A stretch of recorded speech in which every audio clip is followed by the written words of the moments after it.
அன்பிற்கினிய இந்திய மக்கள் கல்வி முன்னேற்ற கழகத்தின் தோழர்களே, மேடையிலே அமர்ந்திருக்கின்ற சிறப்பு விருந்தினராக இங்கே வந்துள்ள இந்திய மக்கள் கல்வி முன்னேற்ற கழகத்தின் வேட்பாளர்களை அறிமுகப்படுத்தி உரையாற்ற இருக்கின்ற மத்திய அமைச்சர் நிதின் கட்கரி அவர்களே, எனக்கு முன்னதாக இங்கே உரையாற்றி அமர்ந்துள்ள அண்ணன் மத்திய அமைச்சர் பொன்னார் அவர்களே, எனக்கு முன்னதாக உரையாற்றி அமர்ந்துள்ள அன்புக்குரிய இனிய நண்பர் பாரதிய ஜனதா கட்சியின் மாநில பொதுச் செயலாளர் அன்பு சகோதரர் மோகன்ராஜ் அவர்களே, கூடியிருக்கின்ற அன்பிற்கினிய தோழர்களே, போராளிகளே, வீராங்கனைகளே, அனைவருக்கும் என் சேர்ந்த வணக்கங்கள். அன்பிற்கினிய சகோதரர்களே, கடந்த 50 ஆண்டுகளாக, அரை நூற்றாண்டாக இந்த தமிழகத்தை திராவிட இயக்கங்கள் மாறி மாறி ஆட்சி புரிந்ததின் லாபம் ஆங்காங்கே தமிழர்களை உணர்ச்சி வசப்பட்டு ஒவ்வொரு பிரச்சனையிலும் தமிழர்களின் உணர்ச்சியை தூண்டி, அது காவேரி பிரச்சனையா இருந்தாலும் சரி, ஈழத்து பிரச்சனையா இருந்தாலும் சரி, மீனவர் பிரச்சனையாக இருந்தாலும் சரி, மொழி பிரச்சனையாக இருந்தாலும் சரி, மக்களை தூண்டிவிட்டு உணர்ச்சி வயப்பட்டு அந்த போராட்டத்தின் மூலம் மக்கள் இன்னொரு கட்சியின் மேல் கோபம் கொண்டு திமுகவை ஆதரிப்பதும், திமுகவின் மேல் கோபம் கொண்டு அண்ணா திமுகவை ஆதரிப்பதுமே வாடிக்கையாக இருந்த காலம் கடந்த 50 ஆண்டு காலம். ஆனால் இன்றைய ஆண்டு நிச்சயமாக ஒரு மாற்றத்திற்கான ஆண்டு. ஏனென்றால் இந்த 50 ஆண்டு கால சூழ்ச்சி வலையிலிருந்து நம்முடைய தமிழர்கள், குறிப்பாக இளைஞர்கள் மக்கள் மீண்டிருக்கிறார்கள். திமுகவிற்கும் அண்ணா திமுகவிற்கும் வாக்களிக்கவே மாட்டோம் என்று 1,08,00,000 இளைஞர்கள் தெளிவாக இருக்கிறார்கள். திமுகவின் மீது கோபப்பட்டு அண்ணா திமுகவிற்கும், அண்ணா திமுகவின் மீது கோபப்பட்டு திமுகவிற்கு வாக்களித்தவர்கள் புதிய வேட்பாளர்களை தேடுகிறார்கள், புதிய தலைவர்களை தேடுகிறார்கள். அவர்களுக்கெல்லாம் தெரிந்த பெயர் ஒன்றே ஒன்று, மந்திர சொல் நரேந்திர மோடி மட்டுமே. வாழ்த்தட்டிக் கொள்ளுங்கள். நரேந்திர மோடி வாழ்கின்ற காலத்திலே நாமெல்லாம் வாழ்கிறோம் என்ற பெருமை நமக்கெல்லாம் வரலாறு சொல்லும், புராணங்கள் சொல்லும். நான் விளையாட்டாக சொல்லவில்லை. இங்க ஈழப் பிரச்சனை எத்தனை ஆண்டுகள், 50 ஆண்டுகளாக ஈழப் பிரச்சனை. எத்தனை முறை மரியாதைக்குரிய மாண்புமிகு ஜெயலலிதா அவர்கள் முதலமைச்சராக இருக்கிறார், எத்தனை முறை டாக்டர் கருணாநிதி அவர்கள் முதலமைச்சராகிறார். ஒரு முறையாவது கொழும்புக்காது சென்றதுண்டா? ஆனால் ஆட்சி அமைத்த, இந்தியாவை பிடித்த ஒரே வருடத்தில் ஜாப்னா சென்ற ஒரே மாவீரன் நம்முடைய நரேந்திர மோடி.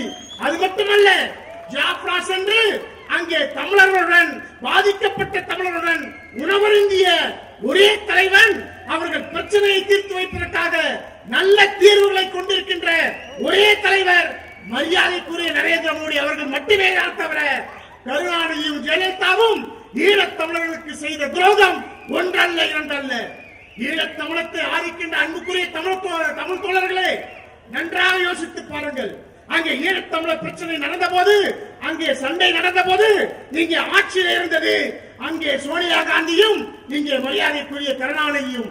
இருவர்களும் சேர்ந்துதான் அங்கே தமிழ் போராளிகளை அழித்துக் கொண்டார்கள் என்றால் அது மிக்க உண்மையான செய்தியாகும். அதை ஞாபகத்தில் கொள்ளுங்கள். அது மட்டுமல்ல, காவிரி பிரச்சனை 50 ஆண்டு கால காவிரி பிரச்சனை. இதற்கு ஒவ்வொரு முறையும் தஞ்சை மக்கள் போராடும் போதெல்லாம், விவசாய மக்கள் போராடும் போதெல்லாம் அங்கே இருக்கின்ற தமிழரை தூண்டிவிட்டு, நண்பர்கள் கன்னடர்களை அங்கே தூண்டிவிட்டு போராட்டத்தின் களமாக, போராட்டத்தின் மூலமாக வாக்குகளை சேகரித்தவர்கள் அதிமுக பொதுச் செயலாளர் ஜெயலலிதாவும் திராவிட முன்னேற்ற கழக தலைவர் கருணாநிதியும் ஆகும். ஆனால் நன்றாக யோசித்து பாருங்கள். 50 ஆண்டுகளாக போராடி கொண்டிருக்கிறோம், 500 டிஎம்சிக்காக போராடி கொண்டிருக்கிறோம். ஆனால் வருடந்தோறும் இயற்கை கொடுக்கின்ற மழை நீரை 1100 டிஎம்சியை இந்த அரசாங்கம் வீணாக்கி கொண்டிருக்கிறது. அதற்கு இதுவரை ஒரு கால்வாய் வெட்டப்பட்டதுண்டா? ஒரு கம்மாய் சீரமைக்கப்பட்டதுண்டா? ஒரு அணை கட்டப்பட்டதுண்டா? இங்கே கடந்த 4 மாதத்துக்கு முன்பாக மிகப்பெரிய பேரழிவு, வெள்ள பேரழிவு நடைபெற்றது.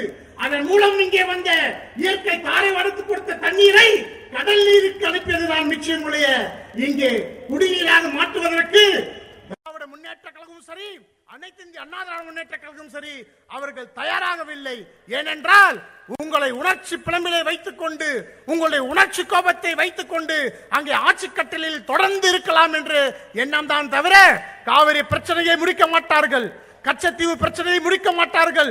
இதில் வேடிக்கை என்னவென்றால், கச்சத்தீவை தாரை வார்த்து கொடுத்தது கலைஞர் கருணாநிதி. கலைஞர் கருணாநிதி தாரை வார்த்து கொடுத்து விட்டு இன்ற தினம் கூறுகிறார் கச்சத்தீவை மீட்டெடுப்போம் என்று. யாரை ஏமாற்றுகிறார்? ஏமாற்றுறது காலம் போதும். அன்புக்குரிய வாக்காளர் பெருமக்களே, நன்றாக யோசித்து பாருங்கள். காவிரி நதிநீர் பிரச்சனை தீர வேண்டும் என்றால் அங்கே கர்நாடகத்தில் தண்ணீர் கேட்பது மட்டும் செயல் அல்ல. நாம் நம்முடைய கம்மாய்களை, கால்வாய்களை தூர்வாரி அங்கே சீரமைக்க வேண்டும். இங்கே நீர்வழி பாதையை சீரமைக்க வேண்டும். ஆனால் நீர்வழி பாதையெல்லாம் அடைக்கப்பட்டு ஆங்காங்கே கல்வி சாலைகள் கட்டப்பட்டு அங்கே கொள்ளையடித்துக் கொண்டிருக்கிறார். அதற்கு அரசாங்கம் வேடிக்கை பார்த்துக் கொண்டிருக்கிறது என்றால், அன்புக்குரிய தோழர்களே, இதற்கெல்லாம் முடிவு என்றால் ஒரே ஒரு சின்னம், தாமரை சின்னம் மட்டுமே தான் முடிக்கட்ட முடியும். அன்புக்குரிய தோழர்களே, மீனவர்கள் பிரச்சனைக்கு கடிதம் எழுத வேண்டும் என்றால், கடிதம் மட்டுமே எழுத வேண்டும் என்றால் நீங்கள் யாருக்கு வேண்டுமானாலும் வாக்களித்துக் கொள்ளுங்கள். கடிதம் எழுதாமல் அங்கே களத்தில் நிற்க வேண்டும் என்றால் நரேந்திர மோடியின் சின்னம் தாமரை சின்னத்துக்கு தான் வாக்களிக்க வேண்டும். அன்புக்குரிய தோழர்களே, இதே பகுதி வெள்ளத்தில் பாதிக்கப்பட்ட போது முதல்வர் அவர்கள் சென்னையை விட்டு, சென்னையிலே இருந்தார், போயஸ் கார்டன் விட்டு வெளியே வரவில்லை. ஆனால் டெல்லியில் இருந்த பாரத பிரதமர் தமிழகம் வருகிறேன், அங்கே மிகப்பெரிய பேரளவை சந்திக்கிறார்கள் மக்கள், தமிழக மக்களை காண நான் உடனே விரைந்து வருகிறேன் என்று கூறியவுடன் உடனேதான் தமிழக முதல்வரும் வெளியே வருகிறார் என்றால், இங்கே இருக்க வேண்டியவர் தமிழக முதல்வர் ஜெயலலிதா அல்ல, நரேந்திர மோடியின் நேரடி பிரதிநிதி தான் இங்கே தமிழகத்தின் முதல்வராக இருக்க வேண்டும்.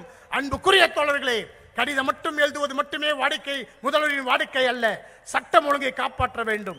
எத்தனை ஆணவ கொலைகள், எத்தனை கொள்ளைகள், அதை பற்றி எல்லாம் முதல்வருக்கு தெரியாது.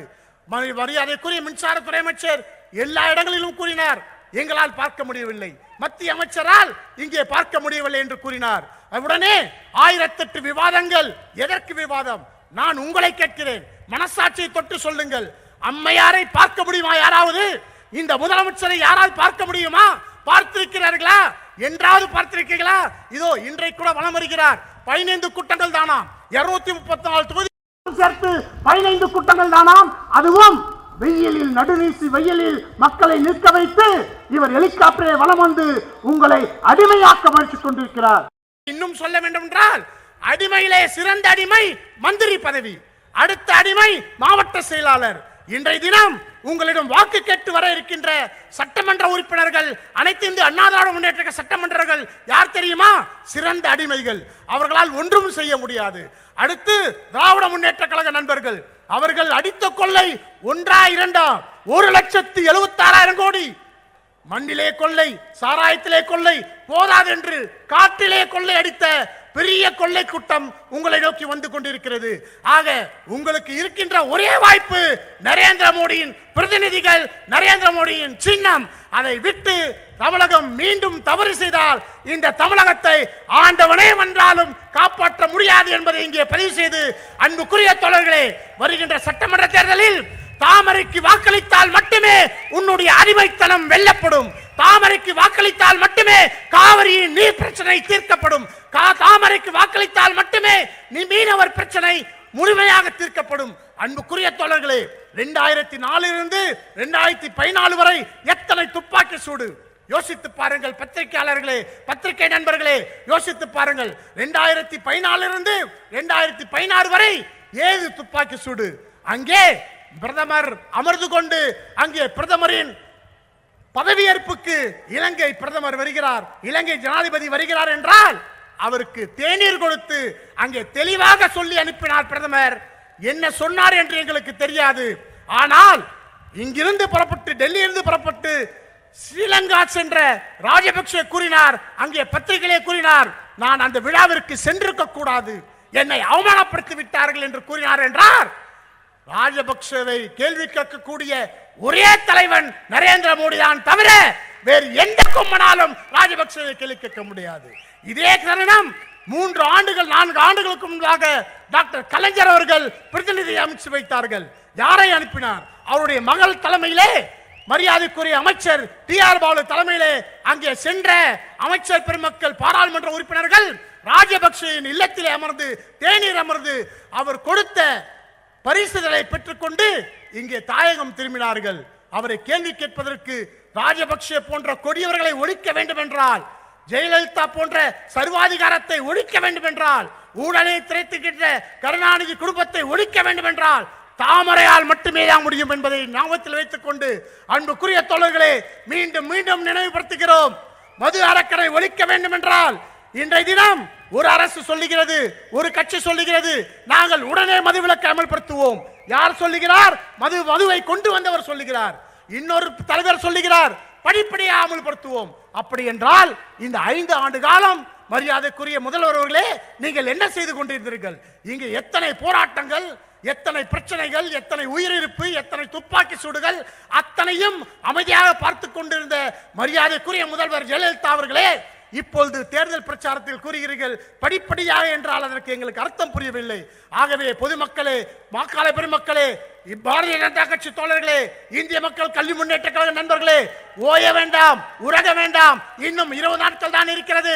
திராவிட இயக்கங்களை வேறறுக்க, திராவிட இயக்கங்களை வேறறுத்தால் மட்டும்தான் தமிழகத்தை காப்பாற்ற முடியும், தமிழனின் உணர்வை காப்பாற்ற முடியும், தமிழர்களுக்கு அடிமை உணர்ச்சியை ஊட்டுகின்ற அதிமுக விரட்ட முடியும், தமிழரிடம் கொள்ளையடிக்கின்ற திமுக விரட்ட முடியும் என்று கூறி வாய்ப்பளித்து எல்லோருக்கும் நன்றி கூறி விடைபெறுகிறேன். ஜெய் ஹிந்த்.